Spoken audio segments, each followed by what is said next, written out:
Hi, stream. We're doing Bitten, the true ending. And then we're gonna do the beginning of the end. And then probably play Euro Truck Simulator. So welcome to the stream. I'll start with the line. Alright. As long as it's all of us, we don't die. A recognizable voice says. Logan squints his eyes, seeing Darren standing above him, next to others. I can't read. The anger in your heart warms you now, but will leave you cold in your grave. James says, a hopeful look in his eyes with a smile on his face. I'm not leaving you. Xavier says, motivating Logan. Look at you, Logan. Something different. This isn't the same noble hero I felt before. No. You've changed. I admire that. But I don't think I'm scared. Cole mumbles. We can't be killing again. The living deserve something. They survived this long for what? Just to be killed mercilessly?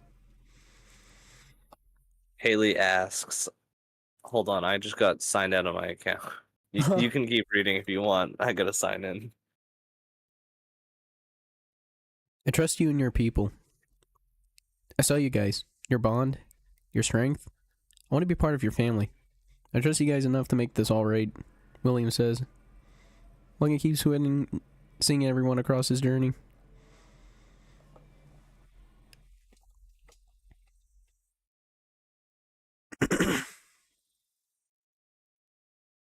Here, I'm gonna be back in a second. Oh, wait. That's fun. I just gotta find where reading we were for a second. You want me to read?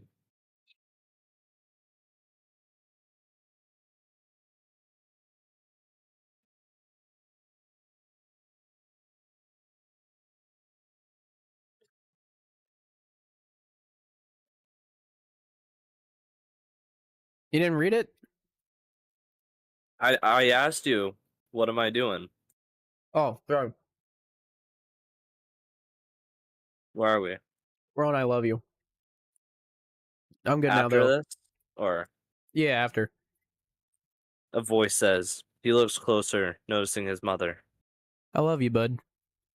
His father smiles. Logan looks on as they all look down to him. Brother, take my hand. Darren says, holding out his arm. Motivation quickly floods, adrenaline taken over. Logan jumps to his feet as Silas laughs to himself. Logan picks up the machete blade and walks towards Silas. What happened to the Logan I fought before? He was fierce and energetic. That wasn't until I started winning, but, still. Silas mutters. He laughs to himself, amused by his own jokes. Silas. Oh wait, hold on. What?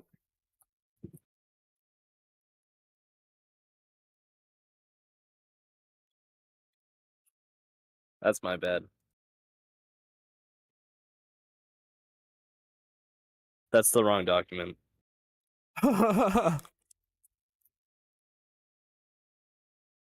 Oops. Okay, now I feel stupid.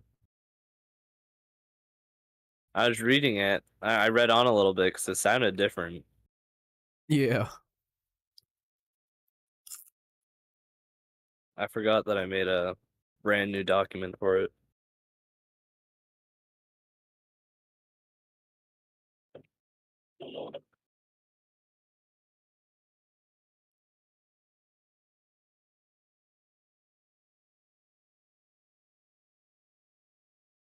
I sent it in writing. I'm on it. All right.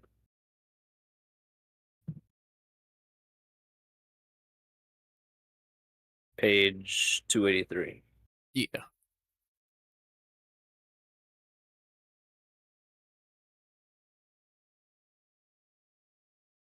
Silas. Oh, wait, no, I beat. Logan. You're good. Logan yells, getting his attention. What? Are you trying one of those speeches again? If so, I ain't sitting through that again. Silas says, laughing.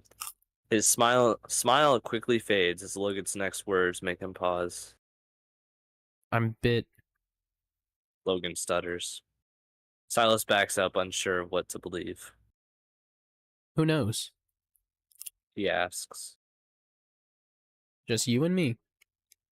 Logan replies. Why are you telling me this? Why not your own wife? Silas questions. Because she wouldn't be fighting if I did. And you?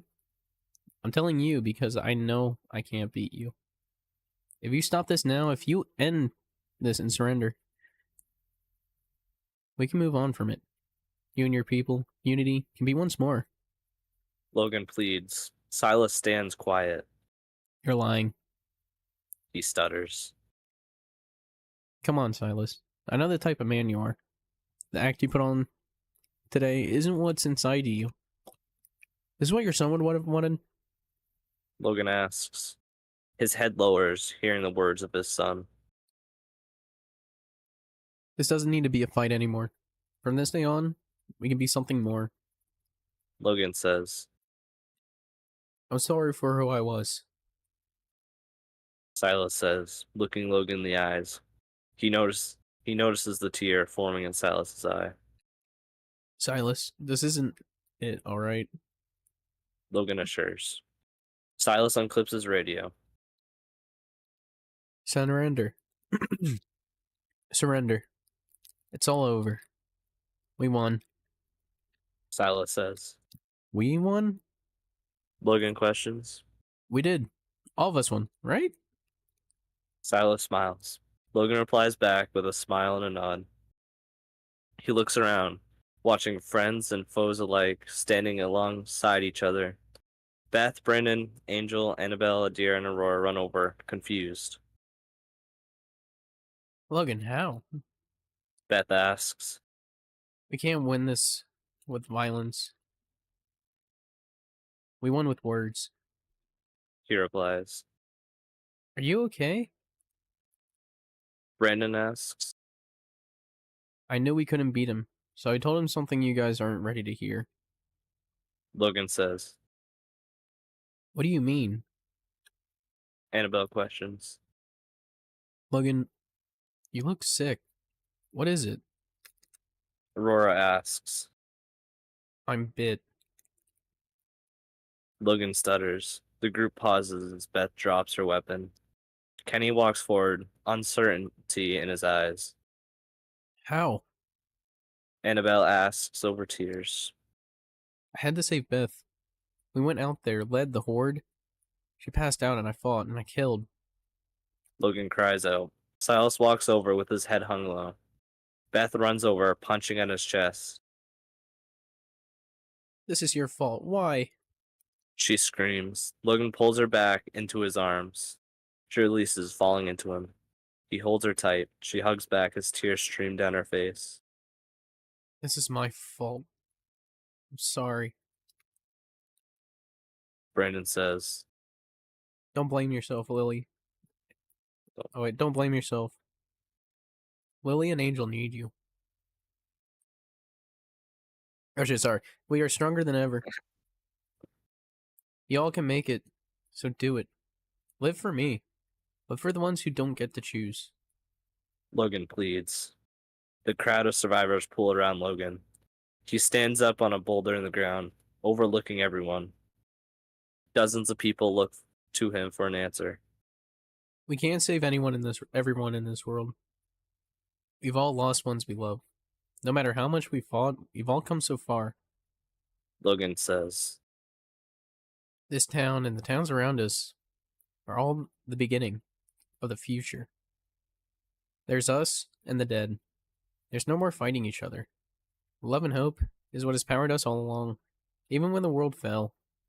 Logan explains to the crowd. And after every single fight we've been in, we have all proved the pain we've experienced today has given us the strength we'll need tomorrow. And after all, y'all ain't been. Logan says, standing proud. He inhales a deep breath as his family stands behind him. The group stood tall once more, unity bound together forever. We ain't bitten. Logan mumbles once more, hugging his family.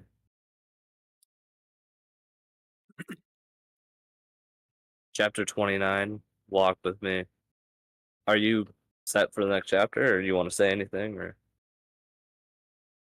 It's definitely a good change, honestly.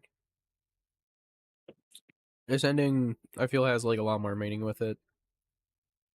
I like it a lot too. The writing for it's Yeah, really nice. It was like the most. I feel like it's pretty realistic of like what would happen if that shit happens. yeah. Like I tried with Beth, making her sad, obviously, but also mad Yeah, at. which makes sense. And blaming him. Obviously, it's not his fault, but it kind of is. Yeah, like it's not his fault because he didn't do anything. But like if he wasn't fighting us, wouldn't have to go through all that. Yeah. So she takes it out on him. Brandon feels bad because it was his idea in the first place to do that. Yeah, But with all your character development, you know that people die and people grow on the death of just losing who they love. They grow from that and they become better and stronger. yeah. Basically, what I did was I expanded chapter 28 because it originally ended after Silas said surrender. And then I put the speech that Logan said in chapter 29 into that. And then I Yeah. included, like I said, obviously more dialogue with Beth and all of them, not necessarily saying their goodbyes, but learning about it. Learning what they're gonna have to do. Yeah. All right, I'm ready. Chapter 29, Walk with Me. 1 year later, I think of the ones we've lost all the time. As much as I miss them, I don't dwell on it. Beth says, holding Sean's hand as they walk down the Willows Grove Road. The roads and houses now clean as the trees and grass shine a bright green. The sky is a baby blue with few clouds in the sky. I should probably fix that because there's two skies.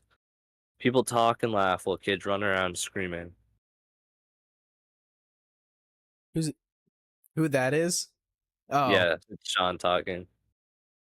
Sean asks, pointing to a statue in the middle of the graveyard. They walk inside the gates as Beth looks to the graves of everyone. that's your father, Sean. A warrior. She says. Warrior? He stutters. Beth smiles and nods. You did it, Logan. You made the future a reality. Beth whispers to herself. Then this next part is the same thing with Brandon sitting at his desk, writing Angel and stuff. So, Oh yeah, do you still want to read that, or? yeah. Brandon sits at his desk, writing in a leather journal. He flips the page, continuing to write his story. Suddenly, the door opens as Angel walks through. Hey, Brandon says, writing. what you doing? She asks. It seems like I'm writing, doesn't it? Brandon laughs. Oh, can you take for a break for a minute? Angel asks. Yeah, of course. What's going on? He asks, spinning around in his chair. She sits down on the bed, looking to him. I'm pregnant. Angel says. Wait, really? Brandon asks, taken aback. I really am. She says. Well, well, that's amazing. He yells. What gender are you hoping for? Angel asks, smiling. Another daughter. He says, when suddenly yelling is heard along with running steps. Did you say daughter? Lily asks. Shouldn't you be outside? Brandon questions. I found popsicles. Lily says. Brandon and Angel look at each other and laugh. You're gonna have a sister or brother? Angel says. Sister. Lily yells. You can't just choose. Brandon says, as they all smile. Irene stands outside, her walls back up, and the community full once more. It thrives along with Grieford, Aurora leading the kingdom with Eric's help. The three communities continue to trade and stand united. The prospects now join and spread across the communities, including Evelyn, who settles in Skogspore. Annabelle, Adair, and Kenny sit on a bench together. Annabelle watches the few clouds slowly drift until looking over to Adira and Kenny, who look at each other. Thank you. Kenny says using sign language. No, thank you for you. Adira replies. Kenny smiles, grabbing her hand as they resume their sky watching. Annabelle smiles, happy. Hey, Annabelle. Adira says. Yeah, what's up? Annabelle asks. I'm so grateful for meeting you. She says. Don't be. You brought me where I needed to after losing it. I'm grateful, Adira. Annabelle replies. How about we both are grateful? Adira asks. Deal. Annabelle says, smiling. I'm grateful for you both. Kenny signs. Adira looks over, watching. He said he's also grateful. Adira explains. Kenny, you're a good man and you got a pretty lady. Annabelle laughs. Adira blushes as Kenny smiles. Beth later walks into the dark room, looking into the cell. Silas looks up, noticing her arrival. Few days, Silas, then you get a trial out there. She informs. He nods his head. Are you excited? Beth asks. Scared. Silas answers swiftly. Why are you scared? She questions. The people out there, they'll judge me, hate me for what I did. Silas says. If anyone can't accept that you're one of us, they can't be one of us. We're building for the future, not from the past. Beth says. Silas sighs, looking to the ceiling. Thank you, Beth. Silas mumbles. Anytime. She nods, leaving the room. She walks back outside and stands on top of a podium. As people realize they crowd over. Around a year ago, we fought for the world and we won. We lost Beth loved ones. starts to. Sorry. That's fine. We lost loved ones, but we made sure they didn't die for nothing. Beth says. Suddenly, Brandon steps forward, joining Beth. We all have our own life story, our own life book. But the thing is, with our life book, we can change the ending. And that's what we're doing. What we've done before, what we do today, and what we do in the future. It's all for that happy ending. Brandon says as Angel steps in front. We've fallen time and time again, but we ain't dead. Angel replies. We keep Annabelle, fighting. Adair. Sorry. It's fine. Annabelle, Adair, and Kenny also step forward. We keep on fighting till the very end. You fight for you, your friends, your family in this place. We fight for a future. Annabelle smiles. We've all lost ourselves, but we've all found ourselves again. It may seem like the end, but it never is. Adair says. Beth walks in the middle, ahead of the rest. She takes a deep breath and sighs. The pain that we experience today gives us the strength we'll need tomorrow. Beth says. The six stand tall, their bond stronger than ever. They all smile, proud of themselves.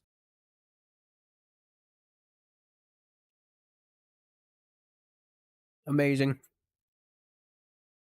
And now we got the new one. Jack, are you almost ready to talk? If Probably you're here. not.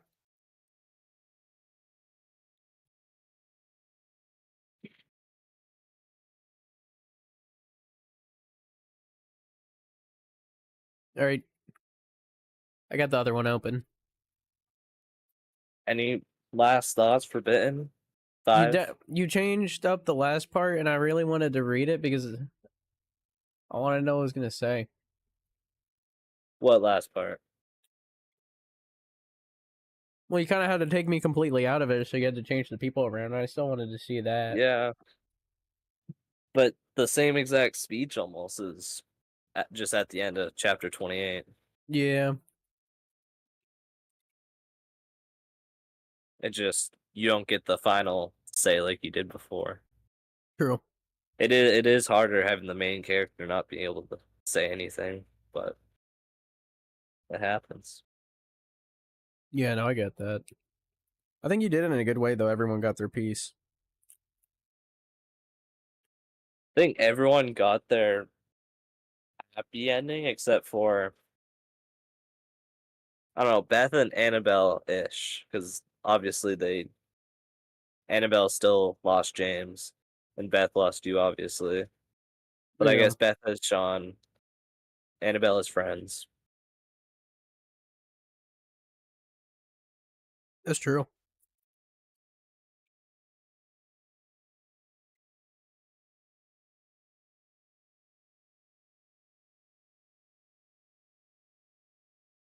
I thought it was Any just really amazing. predictions? For this one, I think you're gonna just put him through shit. That's all I can say. You're gonna put him through a lot of shit. He's already been through a lot, man. That's what I mean. I was gonna go through more, Poor but Darren, man. It's technically not a Darren prequel, it's Darren and Kara. true. It was been two, we got Kara's not backstory, but about when she what do you call it? When she left Darren, we had that Yeah. backstory of how she went missing and stuff.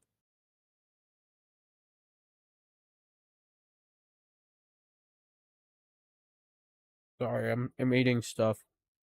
It's fine.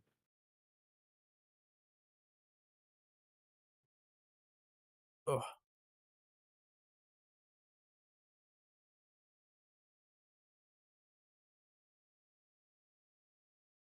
I'm expecting a lot for this though. A lot of good That's stuff. scary. Not a lot, like I just know it's gonna be good. I'm hoping so. It's definitely fun having Darren back though. It's been a while. Yeah. Kind of sad that reading this, unless like people read it prequel first, say in the future when if they're all published and stuff, either people don't know that his head gets cut in half and he gets decapitated, or they already know that his ending is getting decapitated, but they still get to read all this.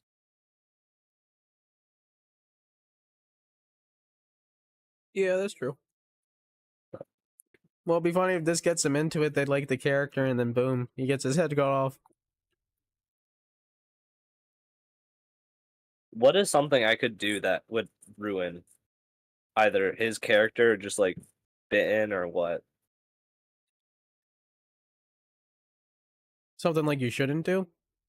Yeah, like that would ruin the story or his character. Something that I could do that would do that.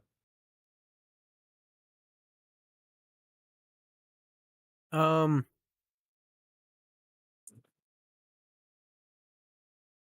Well, obviously, he does have to go through some character development to get to who he is at the prison. So I Yeah, think it should start with him obviously being sort of less of how he is at the prison. More of a different person, kind of. But like in a good way. The way you don't want to mess it up is like doing too much.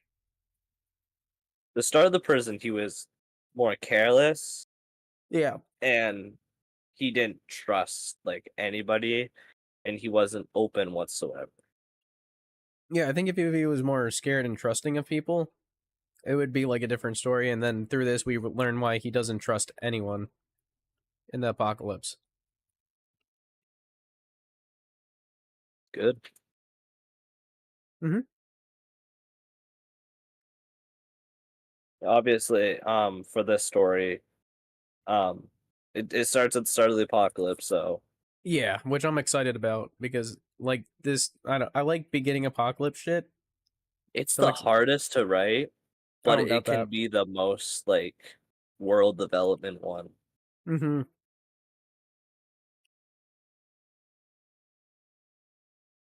So, Darren has had some with his dad and stuff and his mom. He's had character development before that Yeah. we explore it more in this book at least.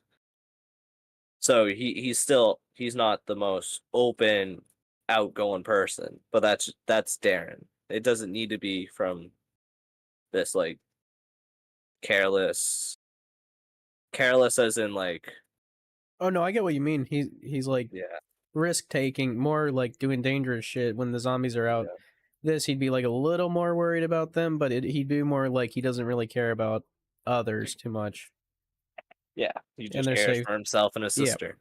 yeah,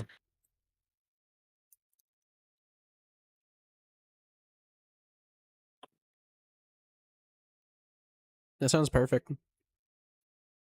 Yeah. Let me know every opinion and thought or prediction, suggestion that you get. It'll help.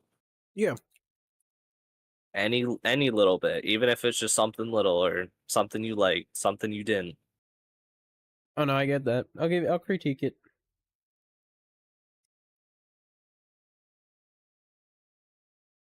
You ready? Yeah. All right, get ready. Get started, narrator.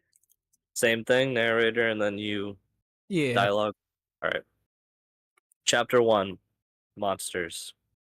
A dirty man with brown hair reaching his ears arrives at an old wooden house. He wears an unbuttoned jean jacket with a gray shirt underneath. The bright and hot sun shines down on the wet leaves and dirt. His name, Darren. He opens the door and heads inside his house. He sets down his bow against the wall and walks through the kitchen, tracking dirt and muddy footprints through the house. His dad, who wears a stained white shirt and blue jeans, lays on the black couch snoring.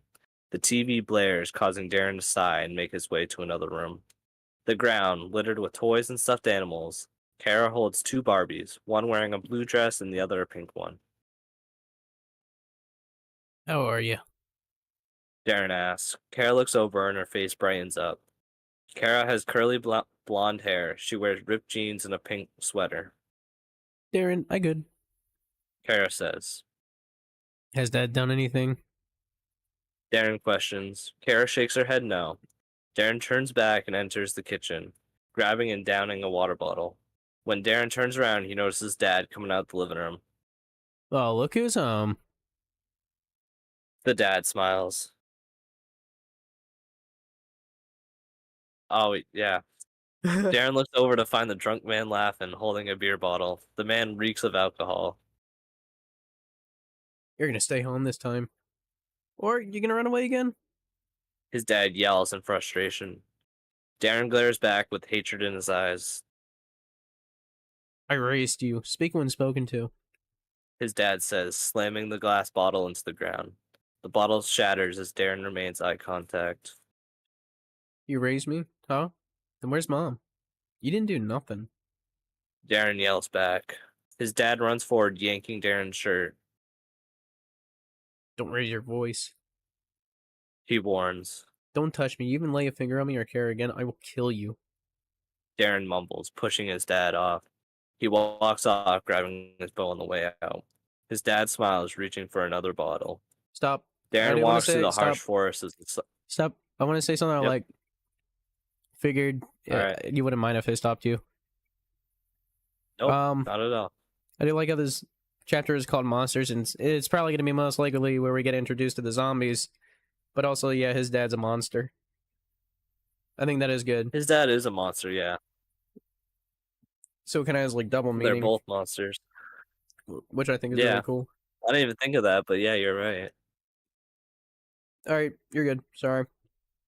All right, don't be. Interrupt me whenever, so I can stop. And Darren walks through the harsh forest as the sun lowers into the trees. The ground is littered with colored leaves. His mind tries to escape the thought of his father. Suddenly, a groan is heard next to him. Darren spins around with his bow in hand, finding three older men. The men are covered in blood and walking toward him, staggering in their steps. You all drunk? Darren asks. The men don't speak but groan as they get closer. I'm warning you now. I've hurt many people, and you ain't no exception. Darren warns as they walk toward him. Their pale faces remain limp. In a fit of rage, Darren knocks one of the men from his stance and punches him in the face. The other two men approach him as he watches the now bloody man, still staggered to his feet. Darren backs up and finds his bow. Picking it up, he loads an arrow into it. I'll shoot you. Back away now. Darren threatens. The men keep on limping forward as Darren slowly aims his bow. He takes a deep breath, hesitating. Suddenly, the arrow releases and flies into the heart. The man staggers but continues forward. What on earth? Darren says, stepping back.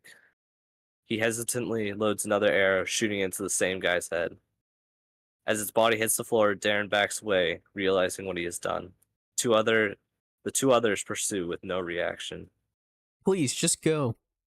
He yells, loading another arrow and shooting it into the second man's head. The guy drops dead as the last man limps forward. Darren takes another deep breath, reaching for another arrow. He suddenly realizes there's none left. Darren looks back as the last man yanks at Darren's shirt, pulling it forward. Darren pulls back, kicking the man's legs out. What in the world are you doing? Darren asks. The man gets back up to his feet, just groaning. Speak to me. Darren yells. He retrieves an arrow and loads it, shooting the last man. He walks forward and pulls his arrow out of the head. He then stops, noticing something. A bite out of his shoulder. That's what all the blood was from. Darren backs up, concerned. He investigates other bodies, finding one bite mark on one and a gunshot wound on the other. What is this? Darren questions himself before sighing and walking away. That scene to me is... It's hard because he's killing what he thinks is people. Yeah. It's hard to write because he's killing people and you'll see later, but yeah. Yeah. You have anything?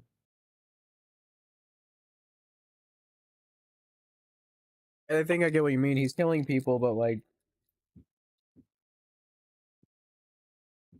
he's not really doing anything about like calling anyone about it or anything. But that's also hard to do when like you're probably also going to be writing news reports, I'm guessing. Yeah. You'll see soon, like not that far. Later as the sun rises, Darren Well, reaches the I end have of the forest. a thought. What if What's up? the dad was watching the news on the radio and it was talking about zombies and shit, like a pandemic? What do you think he would do in that case? Well, he walks past and doesn't really pay attention to it because So, it's like, like news he's heard. You think like once Darren leaves the house, he like goes to sit back in the living room there, going over a short story or a short story on the news about like stuff. And then he talks to his dad, he leaves, sees them, shoots them, and wonders what the hell's going on, and then he thinks about the widespread pandemic and thinks he should just get out of there before he gets sick. It's a good thought. I'm gonna write that down. Yeah. I'll I write it figured down in a second. that's where the story was going because of the final broadcast is obviously going to be either a radio or the TV. So I figured it would be kind of hard to do with infected being the next one, and I'm sure, and you already just showed zombies, so like, Yeah. And as you can tell from Darren, he's never seen this before. He's really confused. exactly. He's talking to them. Trying to. Yeah. That all? For now. All right. Later, as the sun rises, Darren reaches the end of the forest. He walks out, tired and hungry. He notices a woman talking to an annoyed man. I'm telling you, it's true. It was like a monster. Like those zombie shows. We need to spread the news to protect everyone. The woman pleads. Just shut up, girl. Cute fairy tale, now grow up. The annoyed man flips out, walking off. The girl stands there, now alone. Darren quickly runs over, intrigued. Monster? What are you talking about? Darren asks,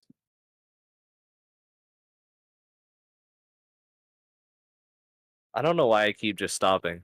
Yeah, The girl looks over with her bright green eyes. She has dark brown hair and is wearing a white tank top and skinny jeans. there were people, except they weren't people. They were bloody. They didn't talk. They just tried to attack me. There were three of them. The girl informs. When? Where? Darren asks. My backyard yesterday morning. The girl answers. Darren nods. I saw them. They are monsters. I killed them. They ain't human. I shot them in the heart and nothing happened. They kept on stumbling toward me until I shot their head. Darren says. The girl stands stunned for a moment. So, you believe me? The girl asks. I saw it myself. Darren says. Do you think they are similar to those zombie shows in books? The girl questions. I don't know what you're talking about. What's a zombie? Darren asks, confused. The woman stands unimpressed. I'll show you. The girl shrugs. Seems suspicious, but I couldn't care less. Darren mumbles as they walk down the street. By the way, my name is Summer. The girl introduces. Darren. He replies. The two of them walk down the street until they reach a light blue house. They walk inside through the white front door. Darren observes the room, finding bookshelves with dozens of books filling them. Him. The music blog. Oh, him. The music box. The blade. And many more. Darren mumbles, reading all the book spines. That's awesome. It is. There was The Walking Dead in there before, but I decided to cut that for one, copyright reasons, and it just might mess with the start of the apocalypse thing, you know. I bet you could ask Robert Kirkman if you can add it, and he might actually reply. Who knows? I've tried to contact AMC about you know how I did the gut thing, the gut tricks with you and Beth, how they put the guts on them to disguise themselves. Yeah. I'm trying to Nope. get into contact with the AMC to see if it's copyrighted or not, and they replied to me that they're looking into it, but that was like 2 months ago, so I'm still waiting on an answer from that. I'm guessing they don't care. Probably not. I hope not. I mean, did they say they hated? They didn't like using Daryl or something. The name. I didn't ask them about that. Oh. They'll be fine. Mhm. It's just the gut trick is I've looked it up. It's only in The Walking Dead, not any other zombie stuff. So Oh. I just wanted to see if it's copyrighted. But no reply yet. I'm figuring it's not. You're probably I good. hope not. It shouldn't be. I mean, Summer grabs a movie from one of her shelves. She walks over to her TV and puts the disc into the player under the television. The screen turns on and plays the movie. Summer skips over the movie and stops halfway through. On the screen shows rotting, pale-skinned people covered in blood. They were kind of like this. Summer explains. Not rotten, but yeah, they were humans. If they were insanely sick and covered in blood. Darren shrugs. He keeps the remote from Summer's. He grabs the remote from Summer's hand and plays the movie. As the film plays, the zombie lunges, biting a man. They both fall and hit the ground. The zombie eats away, getting to the brain. It tried biting me. Not for the brain though. Anywhere it could get to. There were bite marks in two of the three people. Nothing was damaged to the head. Darren explains. She nods, thinking. I get where you are coming from. I see it a bit, but they are different. Darren explains. You said you killed the men, right? By shooting them in the head? Did you shoot the brain? Summer asks. Yeah, I killed him, shot him with my arrow. Darren says. Summer takes the remote back and fast forward more into the movie. She stops in a new part. A zombie is shot in the chest but remains standing. The zombie is then shot in the head, causing it to fall limp. Darren backs up, stunned. Is this actually happening? Darren asks. Summer takes out her phone and looks at the news. We aren't the only witnesses. Summer reveals as she reads the news on her phone. Darren looks over, tense. It says here many state to see zombie-like people attacking and roaming the area. Government officials have yet to respond. Summer stutters.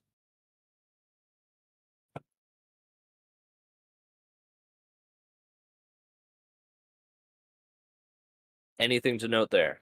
No, I think that went great. I think that was pretty good. Yeah.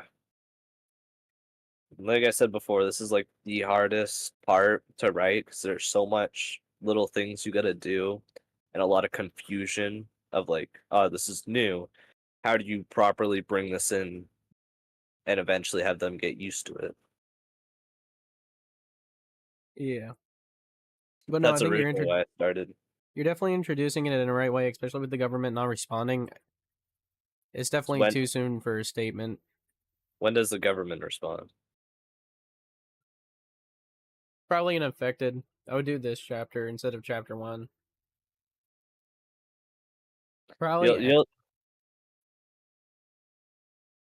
I'm excited to read it. this chapter is a lot of news stuff, and you'll see it. Yeah. I'm excited. Chapter 2, Infected. Hours pass as Darren and Summer watch the 24/7 news on the TV. Every now and then a mention will appear. Sorry, I have to scroll down. Over the past few days, there have been an eerie collection of missing people cases. Not only has there been over a dozen, but also every case has been listed with having a flu-like condition before their disappearance. Could this be a new strain of the flu that is causing these people to run off? The newswoman reports. We are also getting word that U.S. President Clark has been escorted away with his Secret Service. It is seen here that one member of his team whispers something and then takes him away. We are unsure currently of what. The woman continues to say before the screen freezes. Suddenly, the screen blares with the emergency alert system. You know what this means? Summer asks. Darren slowly nods, nervous. The station has interrupted its regular program at the request of the U.S. government to participate in the emergency alert system. Normal programming will now be discontinued. Please tune into your local news station and please prohibit the use of your telephone line as it should be used for emergency uses only during this time. The report informs. Summer and Darren remain frozen. This message is transmitted due to the numerous reports of a highly alarming and unprecedented phenomenon taking place across major cities in the United States.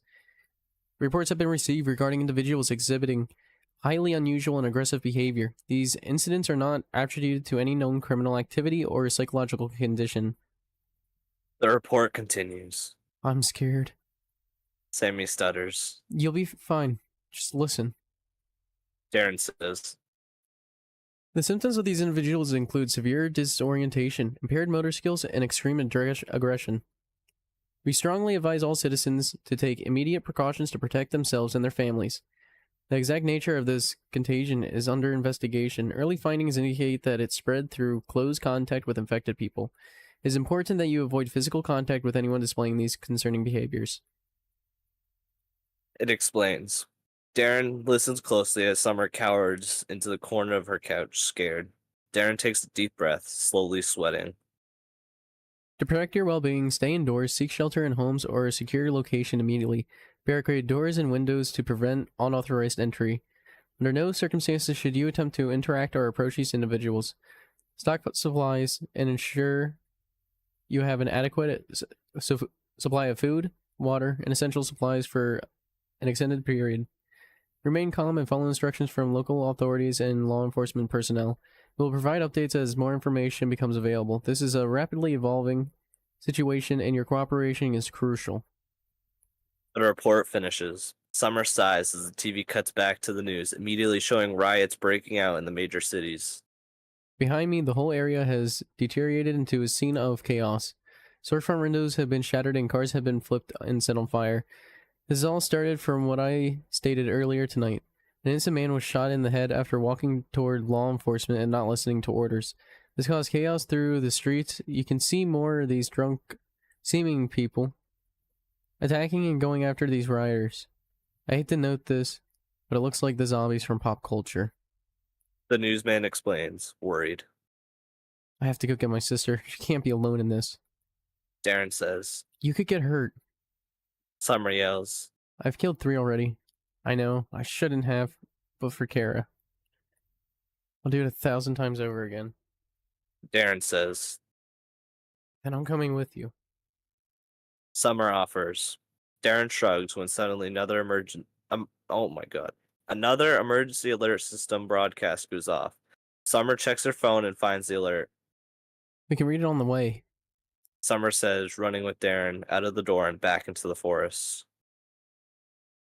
The Centers for Disease Control and Prevention, also known as the CDC, has issued an emergency health alert due to the alarming and rapid public health crisis.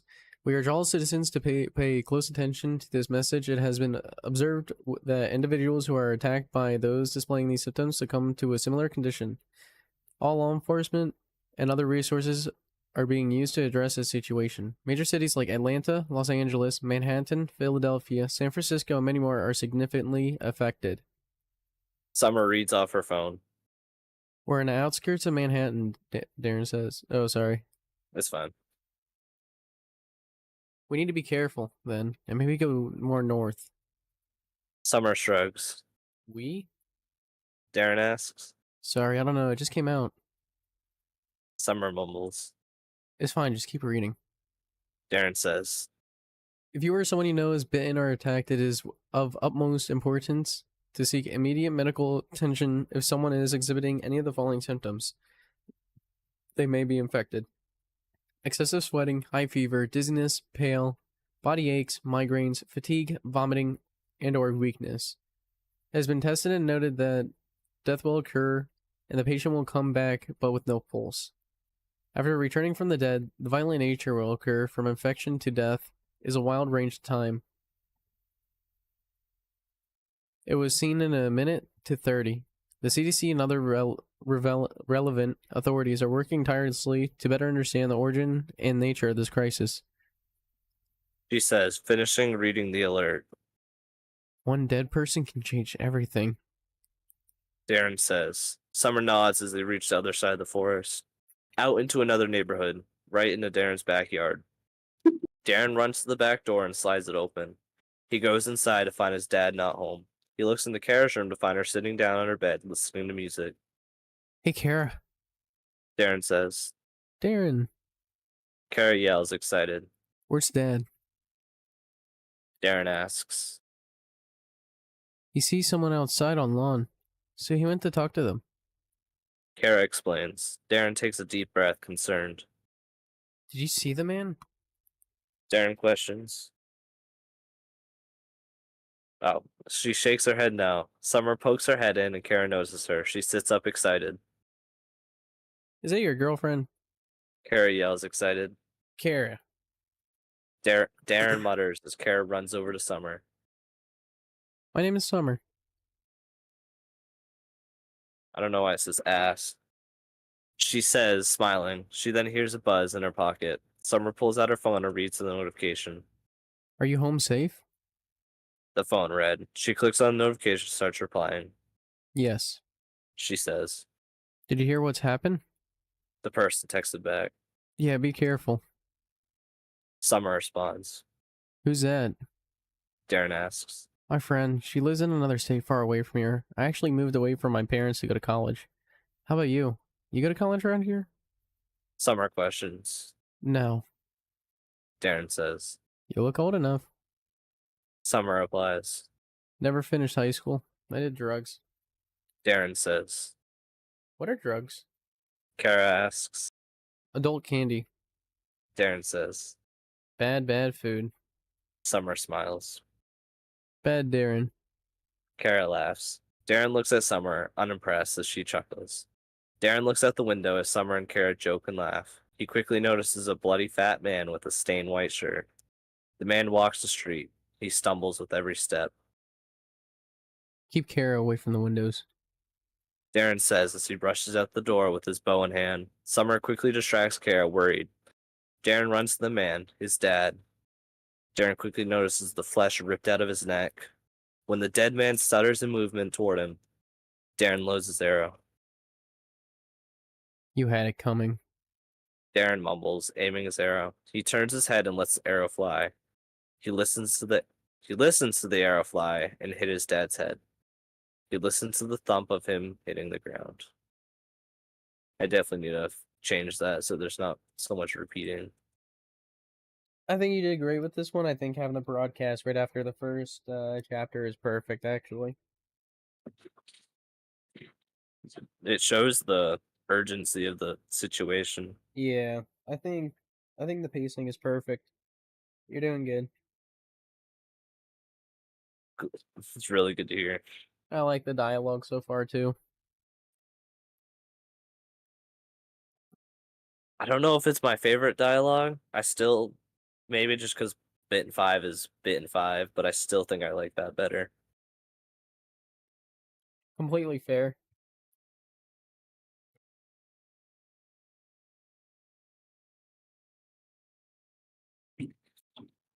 That all? Ready to move on? Yep.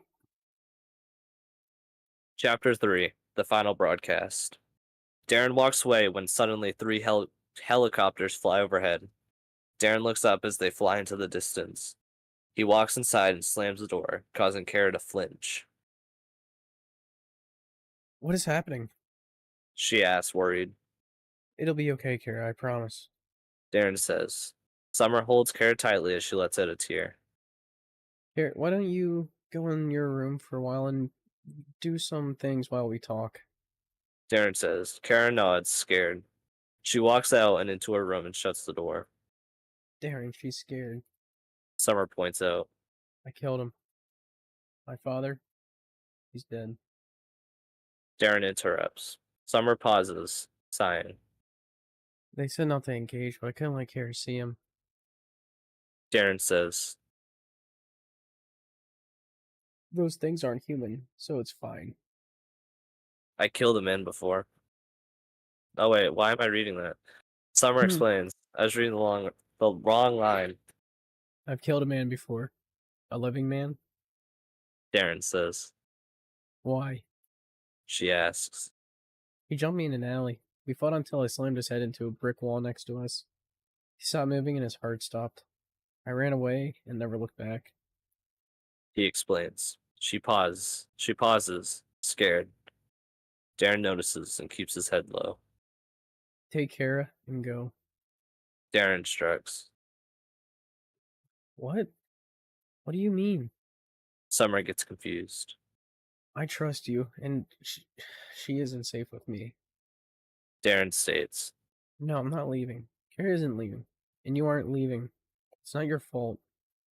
Summer says. Darren looks to the floor. It's getting late. Let's go to bed. Summer says. He nods and prepares his dad's room while Summer gets Kara. This is Daddy's room. Kara says. Yeah, and I don't have a bedroom, and it's the only bed that's big enough for two. Darren explains as he sits down at the bedroom window, which overviews the huge city. Kara crawls into a ball and gets comfy on the bed. Summer sits on the bed next to her, waiting for her to fall asleep. Darren stares into the sky as it gets darker and darker. When Kara's eyes finally flicker to a close, Summer gets up quietly and sits next to Darren. They both watch the city lights. A faint glimmer of red, orange, and yellow fill the dark city. Riots. These zombies. People shouldn't be out there. Summer says. That innocent man wasn't so innocent after all. That's why they shot the guy. Darren replies. Summer finds the TV remote and turns on the news. They both listen closely, seeing the president standing at a podium. A nationwide curfew of 7 p.m. tonight has been put into effect, and any citizen caught outside doors between 7 p.m. and 7 a.m. will be shot in the head, assuming they are all dead. All reserve military personnel and National Guard are ordered to report for immediate deployment. All law enforcement, firefighting, and emergency personnel will be federalized effective immediately. All communication facilities, including the use of landline and cellular telephone facilities, will be reserved for military and rescue operations. Places like schools, airports, and hotels will be used as alternate care facilities. Clark says. I guess Kara has no school. Summer slightly smiles. We need to stay focused. This is serious. Darren says. Sorry. Just trying to lighten the mood. She says. In order to halt the spread of this contagion, our nation's border to Canada and Mexico have been sealed. You should no longer seek shelter in private residences, no matter how safely protected or well stocked. Retain all ownership records of private property, but do not attempt to transport or defend said property. Remember that you are permitted to use whatever force necessary to remove the threat of incoming zombies. Only use force when the threat has noticed you and is seeking to hurt you. Rest assured, looters will be prosecuted with deadly force, as will any attempt of vigilantism or secession political activity. President Clark says when suddenly the TV turns to static. The white noise blares as the lights start to flicker. They both look outside. Section by section, the city loses power. All the lights now gone, leaving darkness behind. No. No. Darren stutters. Summer stares at the dark city as Darren stands up, stressed. Could be riots or them. Summer says. Darren looks at her. No way some little riots knocked out all the power in the city. Darren says. Clark said we need to go to the shelters and avoid our homes. Let's do that, then we'll be safe. Summer pleads. And if one person there dies, what's in it for us? He asks as a loud explosion echoes. The sky lights up. Darren and Summer look back to the window, seeing bombs dropped and exploding in the city. 5 planes flew overhead. Darren and Summer stood frozen. I think you're right. Summer stutters. You should go to bed. Darren says. I'll try. She replies, walking over to the bed and laying down next to Kara. Darren sits back down on the chair next to the window. Summer takes a deep breath and closes her eyes as Darren continues to watch Manhattan burn.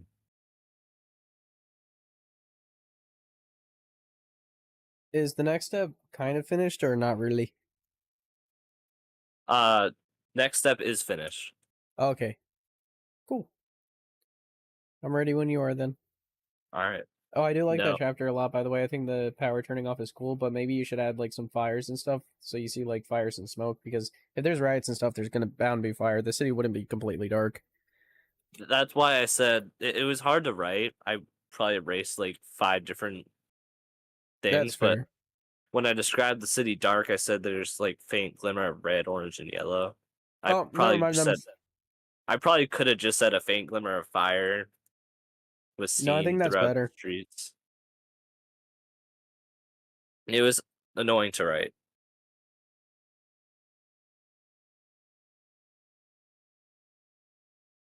So you ready In a for second. next chapter? All right.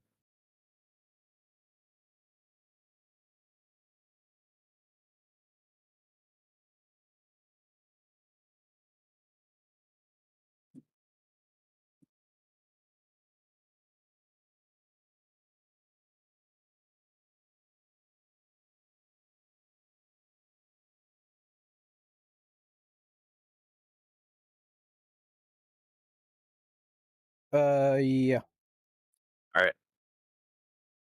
Chapter 4. The next step. Summer slowly wakes up, finding Kara asleep and Darren at the window, his eyes bloodshot. Morning. He mumbles. Did you sleep at all? Summer asks. No. He grunts. Darren, you need to sleep. She says. We don't have time now. We need to go. He says. Why? She asks, jumping off the bed into the window. Them. He says, pointing to the long road which leads to the city. Summer squints, finding dozens of people limping forward down the road. Is that the Sammy stuttered. Sammy's. summer? Summer stutters. Sorry, I thought of your You're favorite good. character. Oh no, don't even say that's not funny. The zombies or whatever you call them. It sure is. Darren says, completing her thought. She backs up as she begins to sweat and tremble. We should pack some stuff. Darren says she continues to step back and soon falls into the wall, sliding to the ground. Come on, we gotta go. He says. She looks up to him with tears in her eyes. I can't. I'm scared, Darren. Summer says. Then you're gonna die. He yells. Has no one ever taught you to help? Screaming that I'm gonna die isn't gonna make me feel better. Summer yells back. No, no one has taught me anything. It ain't gonna make you feel better, but if you stand up and wake up, maybe we won't be torn apart. Darren says. Darren? Kara mumbles, waking from the noise. Hey, His it's shoulders okay. drop. Oh, sorry. Fine. His shoulders drop as Summer rushes over. Hey, it's okay. She assures, picking Kara up. She looks at Darren and then looks back to Kara. We're gonna pack and leave. She sighs. Can you help me? Kara asks. For sure. Let's just find a backpack. Summer says. Darren throws open the closet and throws out a black backpack and a duffel bag. Take the bag and get some clothes, maybe. Darren shrugs. She nods and grabs the black bag. Darren takes the duffel bag and stuffs a few of his dad's clothes in it. He then trashes the room and eventually finds an orange shoebox.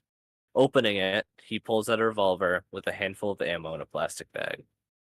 Summer and Kara enter her room. Summer opens the bag as Kara runs to her bed, grabbing a pink bear. Can I take this with me? She asks.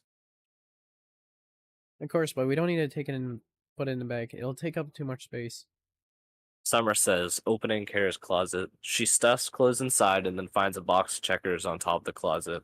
She shoves it in the bag when Kara brings over 2 Barbies and a cast stuffed animal. Can I take this? Kara asks. You can take the cat. Summer sighs. Oh, okay. She says. They soon zip the stuffed bag up and leave, finding Darren emptying the pantry of cans. He then runs to the fridge, filling the rest of the bag with water and a beer bottle. Let's get out of here.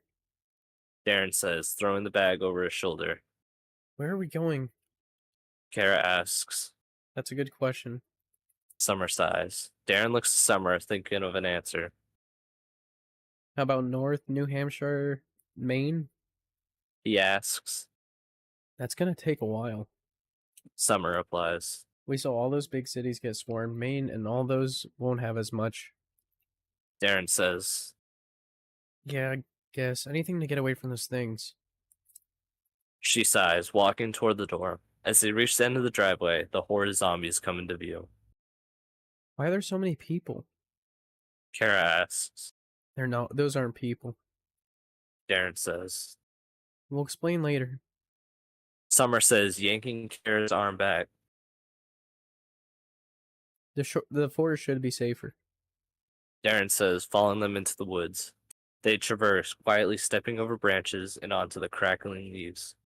They soon stop at an opening and set down the bags. Did they bring any food in the bag? Yeah. I'll go. Darren grabbed all the canned food they had.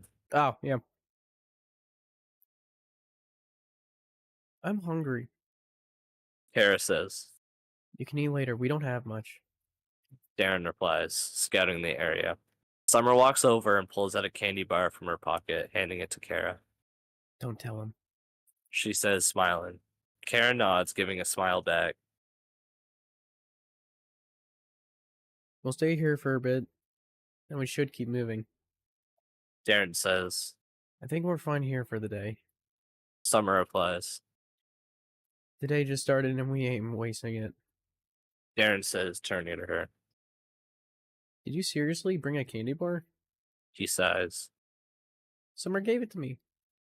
Kara smiles. I told you not to tell him. Summer laughs. Darren shrugs and rummages through the duffel bag, soon finding the revolver. He stands to his feet as Summer watches. You don't plan on using that, right? Summer says. Darren turns, looking her in the eyes. I might have to. He says. But there's still people. Oh, shit, sorry. Fine. They're just sick, and soon enough, there'll be a cure. And then they'll recover, just like the flu. Summer pleads. I wasn't talking about them. I was talking about the normal people. The sick people? They're dead. They ain't coming back, Summer. Darren scoffs. People are dead and sick? Kara asks. Darren sighs and kneels in front of her. The world ain't normal anymore. Your friends, you might not see them again. Dad is gone and these monsters are walking around. They're gonna try to hurt. Can't let them. I'll make sure they don't. Darren says. Kara looks him in the eyes, scared. Where did Dad go? Will I see my friend Lola? Kara asks. Dad let a monster get him. Lola might be a monster, or maybe she went north to escape this mess. Darren replies. Kara tears up, crying out. You couldn't have done this another time, or maybe a nicer way. Summer yells. There's only one way to learn. She can't be solved forever. Darren says. She's a kid. She's probably not even double digits. She yells back. You think you know her better than I do? Than her brother? Darren questions. Maybe I do, because from what I can tell, you don't even live there. She isn't even open with you and laughing. Summer replies. Darren sits silent for a moment. His eyes hit the floor. I didn't get a choice. Mom left and she couldn't take care of us. Kara was a newborn and I was 10. I ain't no better. Dad kept drinking. I couldn't live there anymore. These scars are his fault. You don't know any better. Darren yells, flipping out. His eyes fill with tears. Summer stands frozen. I'm sorry. I didn't know. Sammy stuttered. Summer. Nah, 'cause you can't. You ain't had nothing. Darren says, walking away. That's pretty good. I like that chapter a lot. Yeah, it's away from the broadcast now. So there's power's gone, internet and all that. So it's more trying to get into the character work now. Sure, I'm already on page 40.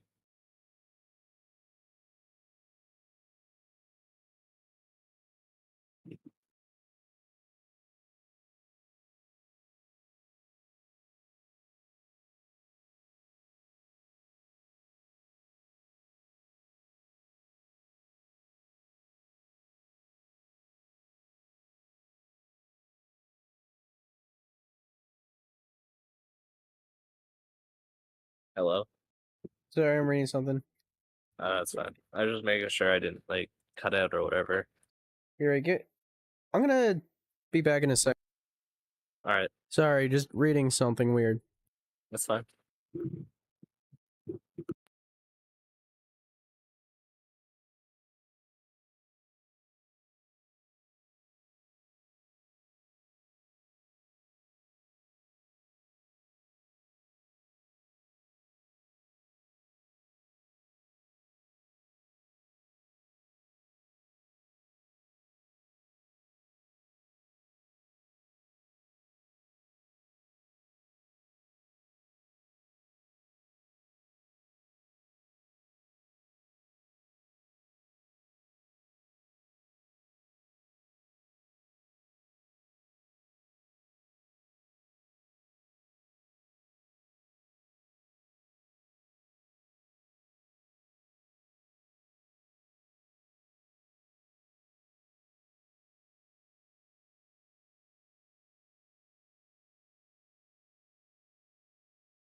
All right, I'm back.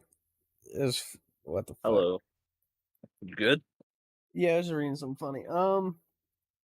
I'm ready to do Euro Truck Simulator, but also these past 4 chapters have been really freaking great. That's good. I was really unsure of them. No, I like them a lot. I like the That's pacing good. of it. I like the city deteriorating and them then going into the woods. It was I kind think, of quick, but yeah, it's hard to honestly, I do think that's how anything. it would happen. It would just go quick.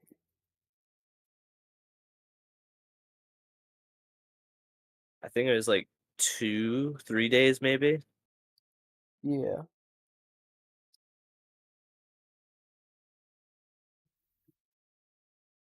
Yeah, it's already on page 40. I don't surprising. It starts on page 9, so I guess it's like 30 pages. So it's pretty good. Yeah, it's not bad at all. It's just getting started too. Yep. It's decent. I like it. I'm glad. Jack, are you ready for Euro Truck Simulator and are you here?